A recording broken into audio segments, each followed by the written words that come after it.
कि जो आम लोग हैं उस तरफ भी, सरहद के उस पार भी और सरहद के इस पार भी, उन लोगों के जंगी अज़ाइम नहीं हैं। वो नहीं चाहते कि हम आपस में जंग करें। वो एक दूसरे के साथ इंसानियत का रिश्ता, मोहब्बत का रिश्ता जो है रखना चाहते हैं। डिफेंस तो बड़ा ज़रूरी है। अगर मुल्क की सलामती में कोई आपकी उसको कोई वायलेट करना चाह रहा है या आपकी मुल्क ही आपका सलामत नहीं रहेगा तो फिर हेल्प को आपने क्या करना।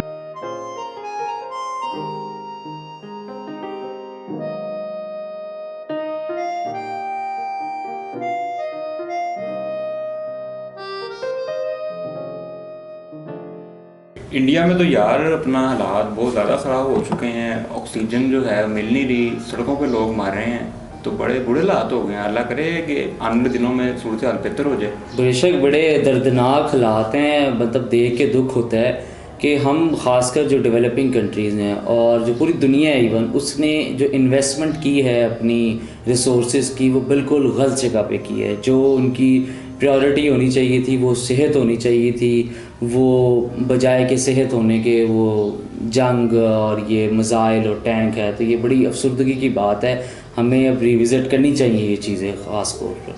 वैसे इस सारे सिनेरियो में ना एक चीज़ को हमें एक्नॉलेज करनी चाहिए कि पाकिस्तानी अवाम ने इस चीज़ में बिल्कुल इंडिया का साथ दिया है। ट्विटर पे भी ट्रेंड्स चले हैं, पाकिस्तान स्टैंड विद इंडिया।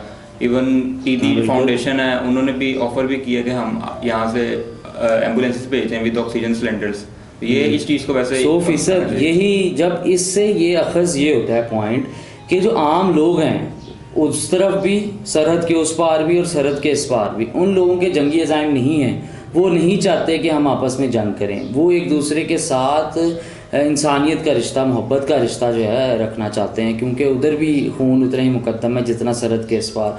तो इसीलिए तो मेरा ये सवाल है कि क्यों हम लोगों ने जो है, जब आम लोगों की नीयतें ये हैं कि हम लोगों ने एक साथ जुड़ना है, मुश्किल हालात हैं उसमें हमने एक साथ खड़े होना है, तो क्यों जो हमारे मुल्क की जो सियासत है या हमारे मुल्क के जो काबिज़ लोग हैं जो वो क्यों ये करते हैं कि इस टाइम उस तरफ भी और सरहद के इस तरफ भी वो जंगी अज़ाइम में इतना आगे जा चुके हैं कि इस टाइम हालात ये आ चुके हैं कि जो हमारे हेल्थ बजट हैं दोनों मुल्कों के, वो हमारे डिफेंस बजट के करीब तर नहीं है। हेल्थ बजट जो है वो पूरे बजट का इतना सा हिस्सा होता है और डिफेंस बजट जो है वो सबसे ज़्यादा शेयर होता है। इंडिया की अगर एग्जांपल दो तो बड़ा रेलेवेंट है। इंडिया जो है वो इस टाइम डिफेंस में, क्योंकि उधर भी वो ताकतें जो हैं बरसरे इक़्तिदार हैं जिनको अमन नहीं चाहिए, और पाकिस्तान में भी 70 सालों से वो ताकतें पीछे से बरसरे इक़्तिदार हैं जिनको अमन नहीं चाहिए, उनका ज़रिए मौश यहाँ से है। तो इंडिया की एग्जांपल अभी पाकिस्तान से पहले देखो कि इंडिया जो है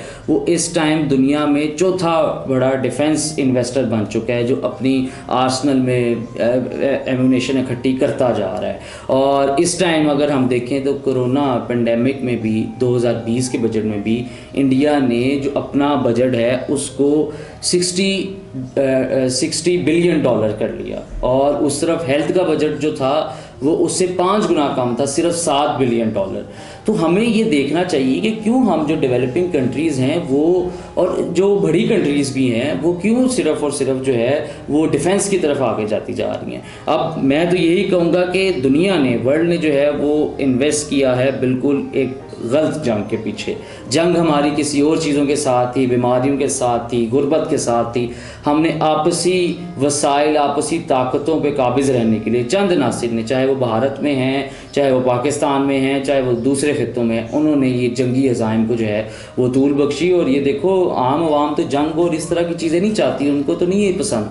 यार ये बात ठीक है कि हेल्थ में इन्वेस्ट करना चाहिए, लेकिन इसमें ये भी चीज़ एक हमें देखनी चाहिए कि डिफेंस तो बड़ा ज़रूरी है। अगर मुल्क की सलामती में कोई आपकी उसको कोई वायलेट करना चाह रहा है या आपकी मुल्क ही आपका सलामत नहीं रहेगा तो फिर हेल्थ को आपने क्या करना है। 100% ये तुम्हारी बात चलो जी मान लेते हैं कि जी हेल्थ वो जो डिफेंस है बड़ा ज़रूरी है, लेकिन देखा ये गया है कि इतना जंगों ने शहरों को तबाह नहीं किया जितना वबाओं ने और बीमारियों ने तबाह किया। इंडिया की एग्जांपल ले लो, अभी तक 2 लाख से ज़्यादा अमवात हो चुकी हैं, किसी जंग में इतनी अमवात नहीं होती। पाकिस्तान की एग्जांपल ले लो, अभी तक 17 से 18 हज़ार अमवात कोरोना से हो चुकी हैं।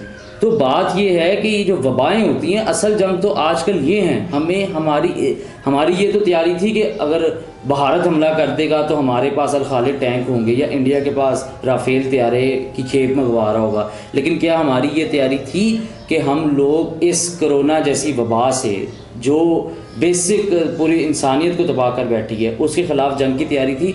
बिल्कुल नहीं थी। मैं तुम्हें एक सिंपल छोटा सा कंपैरिजन देता हूँ कि पाकिस्तान और इंडिया के डिफेंस इतना ऊपर जा चुका है कि पाकिस्तान और इंडिया तकरीबन एक जितना अपनी मौशियत के लिहाज से डिफेंस पे लगाते हैं। इंडिया जो है वो अपने डिफेंस पे तकरीबन तुम्हें बताया कि $60 बिलियन लगा रहा है, पाकिस्तान $11 बिलियन छोटी सी मौशियत है अपने डिफेंस पे लगा रहा है। और पाकिस्तान का हेल्थ बजट पता है कितना है? बिलियंस में भी नहीं है, मिलियन, 151 मिलियन। तो ये हमारे लिए लम्हे फ़िक्री है कि इस टाइम ना कोई इंडिया आ रहा है ना कोई और थ्रेट आ रही है। इस टाइम सबसे बड़ी थ्रेट क्या है? कोरोना की वबा। तो इस टाइम देख लेते हैं, कंपैरिजन कर लेते हैं कि कोरोना की वबा के ख़िलाफ़ हमारे मुल्क की क्या तैयारी थी। अल खालिद टैंक और न्यूक्लियर आर्सनल तो भर दिए, लेकिन क्या हॉस्पिटल भरे? तो तुम देखो कि इंडिया के पास इस टाइम अपने 4426 टैंक हैं और उसकी दूसरी तरफ पाकिस्तान के पास जो है वो तकरीबन 2735 टैंक है। लेकिन पाकिस्तान के पास इस टाइम पब्लिक सेक्टर हॉस्पिटल्स कितने हैं ये किसी को पता है? सिर्फ़ और सिर्फ 1235। अगर आप देख लें पाकिस्तान के पास जो तमाम एयरफोर्स के पास जो तैयारे हैं उसमें फ़ाइटर जेट्स भी हैं वो तकरीबन 1100 जो है वो 40 हैं। और पाकिस्तान के पास पूरे वेंटिलेटर जो हैं वो सिर्फ़ और सिर्फ जो हैं वो आपके मैक्सिमम 1500 से जो है वो 2000 हैं और हमारे पास टैंक्स आते हैं। तो ये हमारी तैयारी और हमारी जो सोच है उसकी अक्कासी करता है कि चंद कुव्वतों ने अपनी ज़रिए मौश और अपने इक़्तिदार को तूल देने के लिए अवाम के अंदर जो है वो एक झूठे किस्म का प्रोपोगंडा डाला गया है। असल में कहीं भी जो है आज के ज़माने में मॉडर्न डेमोक्रेसीज़ में जो हेल्थ है या फिर जो ह्यूमन डेवलपमेंट है वो सबसे इंटेग्रल पार्ट है। लेकिन हमारी डेवलपिंग कंट्रीज़ में क्योंकि देखा ये जाता है कि फ़ौजों ने जो है वो इक़्तिदार में रहना होता है तो वहाँ हेल्थ का बजट बहुत कम रखा जाता है, जैसे पाकिस्तान है, या एजुकेशन का बजट बहुत कम रखा जाता है और जो डिफेंस बजट होता है वो बहुत ही वल्गर और बहुत ही वाइड बजट होता है गरीब से मुल्क का भी। ठीक है भाई, तुम्हारी बात मान लेते हैं कि हेल्थ जो है उसको प्रायोरिटाइज करना चाहिए, लेकिन बाकी किसी दुनिया में भी ऐसे ही हो रहा है कि नहीं हो रहा? और आइन इस बारे में क्या कहता है? बिल्कुल बिल्कुल, क्यों नहीं। अभी कोरोना में ही 2020 में ही आपके साउथ कोरिया ने अपना डिफेंस बजट काट के हेल्थ के ऊपर लगाया। इसके अलावा क्यूबा की भी एग्जांपल है। और उसके अलावा जो अगर आज हम अमेरिका को ये कहते हैं कि वो अपने डिफेंस के ऊपर सबसे ज़्यादा, हमारी यहाँ आम लोगों दिफाई तज्जियाकारों का ये बयानी है कि अमेरिका का डिफेंस बजट बहुत ज़्यादा है, लेकिन आप देखें कि डिफेंस बजट के मुकाबले उनका हेल्थ बजट भी दुनिया में इस टाइम सबसे ज़्यादा है। तो दुनिया में हेल्थ को प्रायोरिटाइज़ किया जा रहा है और पाकिस्तान में आइन डायरेक्टली तो नहीं बात करता हेल्थ की, लेकिन दो जगह बात होती है। एक आर्टिकल 9 जो इंसान की ज़िंदगी के ऊपर बात करता है तो इंसान की हेल्थ की फैसिलिटी की भी बात करता है। दूसरी तरफ पाकिस्तान का जो आर्टिकल 38 आर्टिकल है प्रिंसिपल ऑफ पॉलिसी में, वो सिंपल सी बात है, वो ये कहता है कि हर इंसान को पाकिस्तान में हेल्थ फैसिलिटीज़ मिलेंगी और लेकिन उस पर ये कदगन ये डाली जाती है कि जितने अवेलेबल रिसोर्सेज होंगे। अब अवेलेबल रिसोर्सेज करने पड़ते हैं।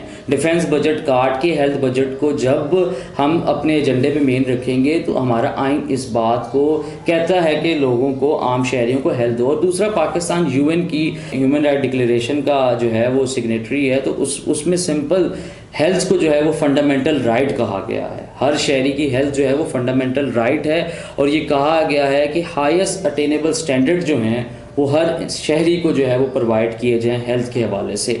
और दूसरी बात जहाँ तक रही कि किस तरह जो है वो हेल्थ मेन एजेंडा दुनिया में बन रहा है, इस टाइम दुनिया की माशियतियों में, दुनिया की जो बड़ी इकॉनमीज़ हैं उसमें हेल्थ को सबसे मेन पे लेके आया जा रहा है। क्योंकि इस टाइम हमारा मुकाबला किसी कन्वेंशनल वो वॉर नहीं है कि एक दूसरी फ़ौजों के साथ है। इस टाइम मुकाबला वबाओं से है। इस टाइम मुकाबला आपकी ह्यूमन पावर का है। ह्यूमन डेवलपमेंट में जो भी मुल्क लगा रहा है, चाहे वो हेल्थ है, चाहे वो एजुकेशन है, चाहे वो जो कुछ भी है, वो इकॉनमी को जो है वो रन कर रहा है। इकोनॉमिस्ट कहते हैं कि अगर आपकी इकॉनमी अच्छी है तो आपके आवाम की हेल्थ अच्छी होगी, और इसी तरह वाइस वर्सा, अगर आपकी हेल्थ अच्छी है तो आपकी इकॉनमी डेफिनेटली अच्छी होगी। क्योंकि जब आपकी हेल्थ लोगों की अच्छी होगी, वो प्रायोरिटाइज़ की गई होगी, तो अफेक्टिव जो है वो मैन पावर मिलेगी आपकी इकॉनमी को रन करने के लिए। तो इकॉनमी जो है वो रन करती है हेल्थ को, इसी तरह हेल्थ और एजुकेशन रन करती हैं इकॉनमी को।